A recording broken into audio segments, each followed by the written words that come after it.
कई साल से सुन रहे हैं हम इंडियन मुजाहिदीन। आखिर इंडियन मुजाहिदीन जो संगठन है उसके बारे में 10 साल से चर्चा हो रही है। लेफ्टिनेंट जनरल कादियान, क्या ये इतना मुश्किल है कि हम इंडियन मुजाहिदीन के पूरे स्लीपर सेल के नेटवर्क को 10 सालों में भी खत्म नहीं कर पाए? ये कोई बहुत बड़ी चूक नहीं लगती आपको? देखिए, ऐसी जो संस्थाएं होती हैं, जो खुफिया होती हैं, उनको इतना जल्दी खत्म करना मुमकिन नहीं है। दूसरे, उनके जो पेरेंट ऑर्गेनाइजेशन LET है, तो उसके एफिलिएट है, वो पाकिस्तान में बैठी हुई है। और इस बार जो हमला हुआ है इसकी तो हमें कुछ चेतावनी थी, कम से कम आशंका जरूर थी, क्योंकि दो हैंगिंग हुई हैं, कसाब की और खासकर अफजल गुरु की। उसके बाद हाफिज सईद ने खुद ये चेतावनी दी थी कि हम इसका बदला लेंगे। अब वो बदला कहां लेंगे, कब लेंगे, ये जानना तो मुमकिन है।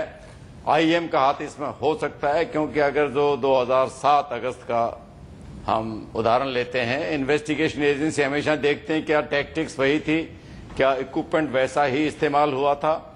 टाइमिंग अगर आप देखें, दोनों शाम के टाइम हुए हैं जबकि भीड़ ज्यादा होती है, और सीरियल बॉम्ब ब्लास्ट थी कि एक बॉम्ब गया है, उसके 5 मिनट बाद दूसरा लगाया है, वो तीसरा तो खैर नाकारा हो गया। तो शक की उंगली हमेशा IM की तरफ जाएगी, और उनके पेरेंट ऑर्गेनाइजेशन जो पाकिस्तान में बैठा, हमको पाकिस्तान से सवाल करना चाहिए।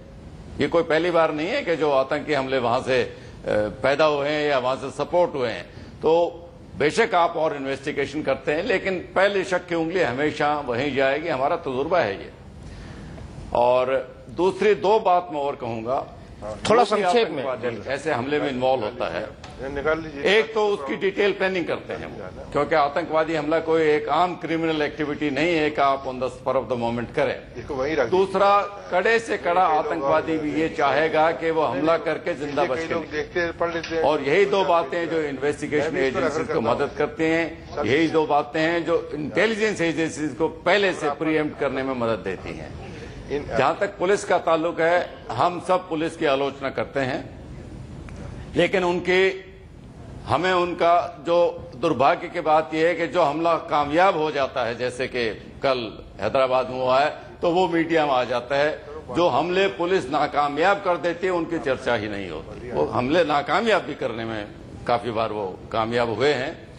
अगली बात, पुलिस रिफॉर्म्स की बात कई साल से चल रही है, उनके आधुनिकीकरण की कई बार बात चल रही है। आई थिंक हमारी जिम्मेवारी बनती है कि हम पुलिस को सपोर्ट दें, उनको सहयोग दें, ताकि वो आतंकवाद का मुकाबला कर सकें।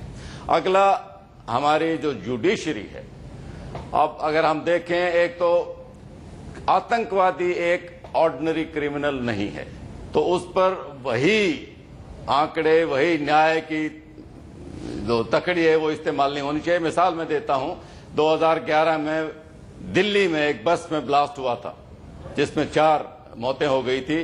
जो सस्पेक्ट को पकड़ा गया, हमारी जुडिशरी ने उसको ये कह के छोड़ दिया क्योंकि पुलिस ने बस के अंदर की फोटो नहीं ली थी।